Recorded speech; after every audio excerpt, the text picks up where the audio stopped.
Welcome to part one of the Peterbilt 359 conventional truck build up. This is a 1/16 scale kit by Revell. I'm glad it's not a 1/6 scale because that would be a bit too big to fit in my house. It's a kit by Revell. It's just shy of 51 centimeters in length when built, and as it kind of says on the box there, it's the trucks of the 80s. I've always wanted to do a big American rig, and I purchased this. This was actually half price, which is still quite expensive, but to be quite honest, to get the 1/16 scale kit in a half price sale was still just ever so slightly cheaper than buying a 1/24 scale kit. So I thought, what the hell, just get the bigger one and that'll be fine. So that is exactly what I did do. This particular kit is a skill level 5, meaning that there's more than 150 parts on it. On the outside of the box we've got a few pictures there that just go through various shots of the truck itself. So you've got the front of the truck, the cabin there with a little bit of the engine on show, the underside of the engine, the cabin door there. We've also got the twin axles at the back, and then we've also got a shot of the Caterpillar engine there as well. And then we've also got just basically various markings around the box. This one is the English one here.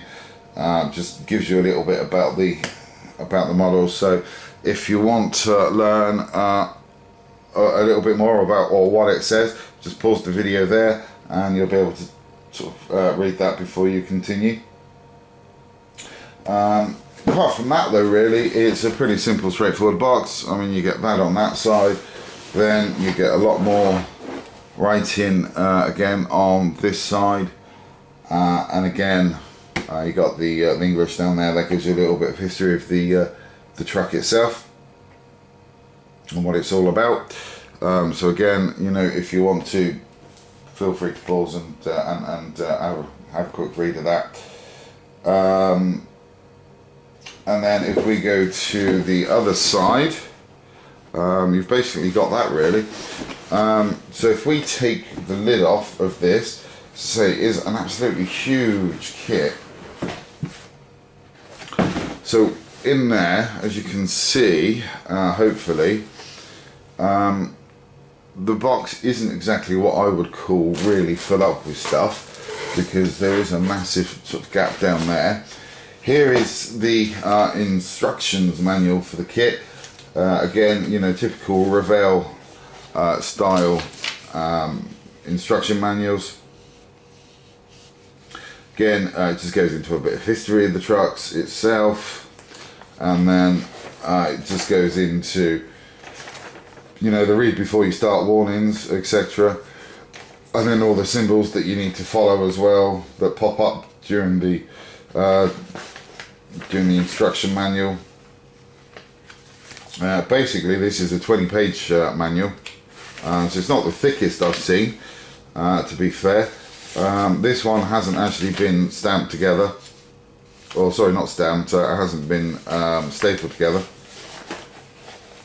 And then on the front there you get the paints that they're telling you that you should use, and then you also get a layout of the sprues as well on that page, and then on the next page as well you've still got some more of the sprues and what parts are on them, which is great. And then you just basically go into the making of the model itself, and start off with this chassis really. So you know, that's the basic sort of components that you start off with there. They also include sorry, excuse me, they also include some templates as well for you to be able to make sure that you get the chassis straight, which is great. I guess that you just kind of line those up and take them onto a surface, or screw them onto a surface, to make sure that they're absolutely spot on level, so you can actually get the chassis of the truck absolutely spot on without any issues, which is a good idea. It's all very well sort of eyeballing it, but you know, if your eyeballs are out by a little bit, then the whole truck build's going to be out by a huge bit by the time you get to the end. So it's worth taking your time on that bit to make sure that you get you know, to make sure that you get that bit done up. But yeah, it carries on really through the chassis. I mean, page 9 of the chassis there, and then you get to page 10 where they're asking you to put all the axles, etc. on, and then it's kind of halfway down page 11 where you start building the engine, and then you just carry on like so. So these instructions, actually, to be quite honest, are fairly good. They're fairly straightforward, very clear as to what you need to do. Obviously it tells you where you need to put the glue, where you don't need to put the glue, where decals need to go, etc, etc. So yeah, straightforward instructions on these kits, and then again, you know, the last couple of little bits on the kit itself, putting some mud flaps on, etc. And then on the very last page, it just tells you where all the exterior decals go, which is pretty good. So it's a pretty thick manual, typical Revell affair, really, to be fair, with the instructions. I haven't actually taken anything out of the box, and I'm not going to yet, to be quite honest, just in case there is anything loose laying about. But you can see there, we've got the clamp, or one of the clamps for the chassis there, and then there's another clamp there for the other chassis. And in here we've got all of the parts that are needed for the chassis, and a few other bits and pieces as well. That's all done in a black plastic. We've also got the radiator in there, and then we've also got the radiator fan cowling and a couple of chairs, etc. So that's all pretty good. Here are the rather loud decals, and as you can imagine, I'm just not going to be using those because they are a bit too loud, really. We've got the dashboard here with the various switches, etc. Then we've got a few decals for the engine as well, and then we've also got a few different types of registration plate, and then we've got some Peterbilt stickers, fire extinguishers and diesel only, etc, etc. So that's pretty good. Decal sheet, I guess, could be a little bit better, but I'm not sure whether this is actually going to come out on the camera or not, to be fair. But the cut on those decals is absolutely super fine. There's hardly any edge to those decals at all, so I'm not really sure whether that's going to come out on decals. So if I move them around enough, hopefully we might be able to get to an angle where you can see it. I think you can just barely see it at the top left corner there of the dashboard, as to, you know, how well these decals have been done. So that's always good news. Just put that protective film back over them.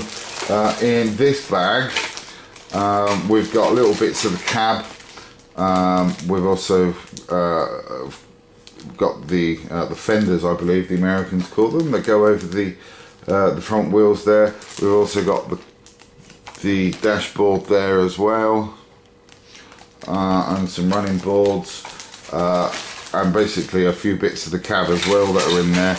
I think the bulk of these will actually make the cab up.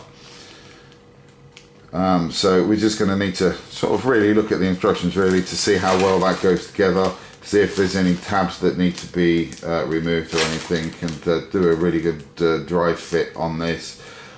And from what I can see, to be quite honest, looking at this kit through the bag, I can't really see any flash build up on the parts so far. So hopefully, you know, we're not really going to see too much of those. We've also got, in a separate bag within this bag, we've got all of the glass parts as well, or clear plastic parts. So we've got the windscreen there, and then we've got all of the different lights in there as well, which is great. Then we've got a silver bag, or not a silver bag, sorry, but a bag with silver grey plastic in there. So yeah, we've got the twin axles for the back there. We've also got some of the wheels as well, and other parts for the engine, pulleys, etc. And the tow hitch thing just there, whatever they call that. I just call it a tow hitch.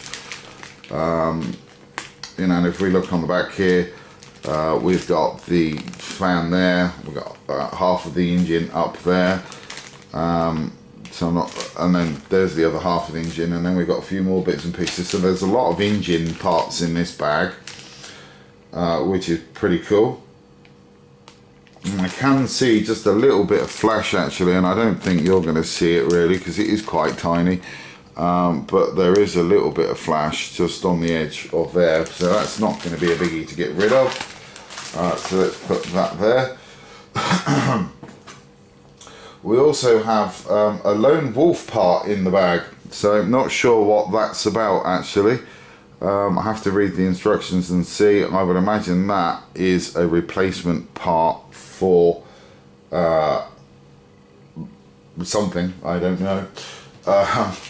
And then we've got a couple of bags, or 3 bags really, of chrome parts. So on the front there we've got the actual grille itself, we've got the front bumper, and I would imagine these are for the lights and various other bits, and the wing mirrors, etc. And then in this one we've got the smokestacks, exhaust, and then a few other bits and pieces around the place. I think these are the little lights that would go on top of the cab, and then I do believe that, yeah, they look like they're the horns that would actually go on the top as well. And I think with the chrome on this, if the chrome looks alright once it's out the bag, I don't think I'm going to actually de-chrome these parts if I don't need to. Apart from around the seams, obviously. Main reason being is I think that this chrome will actually fit in scale to this because it is such a big kit. So I think it won't look too out of place. In this particular chrome bag, you can see that we've got two fuel tanks. We've also got a set of wheels as well, which is fantastic. So we've got 2 outer wheels there, or we've got the 4 outer wheels there, and then the 2 front wheels there. In this bag here, we've got the actual main cab itself, and I do believe the hood is in there as well. So that'll be alright, that's pretty cool. That looks pretty good. It's a good little size. We've got obviously a little bit of chunk of plastic there. When they've come out, they've just snipped it and then just put it into the bag. But again, I can't really see any huge amounts of flash on this kit at all. If there is, then it's minimal. So that's good. And then we have got a huge little bag of wheels. Well, I say little wheels, these are quite big wheels actually, or tyres should I say, sorry. So we've got 1, 2, 3, 4, 5, 6, 7, 8, 9, 10. So we've got 10 wheels. That adds up to what we should have. 8 at the back and 2 at the front. So yeah, they've got, they're a little bit soft. They're not like real soft rubber, but they are slightly soft. And there is a bit of a mould line in the middle on some of them. But that's fine, because what we can do is we can just use a sanding stick and just sort of gently go around and sand them, so they just wear them out a little bit, so it looks as though you've got some wear on there. Now, one of the things that I am thinking about with this kit, and I haven't really decided whether I'm doing that just yet, because I would need to dive further into it, to be quite honest, but I am thinking about lighting this.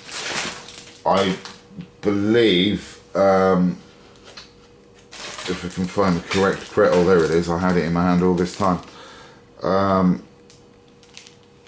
I believe we might be able to actually light this up. We might be able to get some lights in these.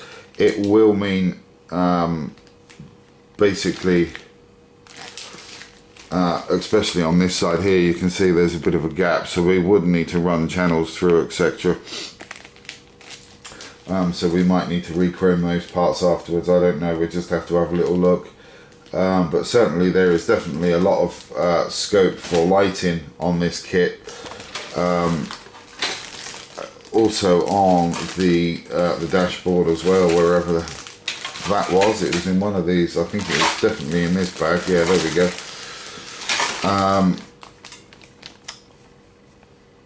We should just really be able to punch out the dials on all of this, etc., just to get those to light up, or we might just be able to thin down the plastic from the outside, oh sorry, on the back side of this, to be able to get those dials lit up. But I need to see how the whole of the dashboard goes together really first before we look at that. And with the lights that sit on the top of the cabin, hopefully we might be able to get those lit up as well. But again, don't not sure. Need to really sort of study that when I start taking this apart, which should hopefully be within the next couple of days. I just start taking all the parts out of the box, really, just to study them, to see if that is something that we can do.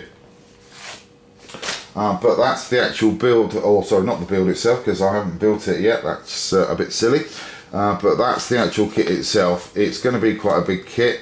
Not sure what colour I'm going to do this in yet, actually. I'm thinking maybe a customised kind of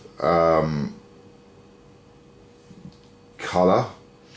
One of the other things that I was thinking about as well is that you see quite a lot of owner drivers, they like to tarp their trucks up with tons and tons and tons of light on sort of like, you know, the outsides of the on the outside of the truck, especially, you know, around the front. So you know, around the bumper you would have lights, a lot of sort of amber lights, and maybe around that radiator housing, a few lights around there, and especially on the back end of it as well, you'd have quite a few lights. You know, so I'm kind of thinking about going down that line as well, actually, of actually just sort of plonking mega amounts of lights on this. Now the good thing is with that is the fact that we got 2 fuel tanks, and if I can find a way of doing it, I could actually hide the batteries for it in the fuel tanks and have them both connected together, and then just have one switch somewhere around there. But I'm not sure yet, we just have to have a look.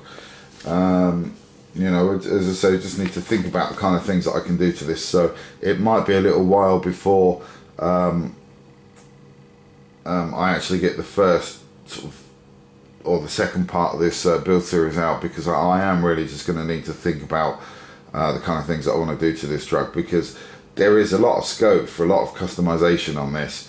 You know, you could do the bodywork in a 2-tone as well. You know, you could actually have some kind of decals on this, especially on the back wall of the sleeper cab. You know, and if you want to go down that route, what kind of decals would you do? How would you do it? You know, yeah. So it kind of really depends, to be quite honest, as to how far I really want to take this. But yeah, so that is about it for this. So hopefully I will see you in part 2 of this build once I've really formulated a plan on this. I mean, I have been thinking about it quite a lot. It's, you know, during the during the Mustang build, I've been thinking about this quite a lot, and I've been to and fro with different ideas and stuff like that, and I just, for some reason, with this particular kit, I can't actually lock down to one idea, and that's because there's just too many good ideas that you can do with this particular truck, especially because of the size of it as well. But hopefully in part 2 I would have come up with a good idea of how I'm going to do things. So until then, thanks for watching, and please do take care.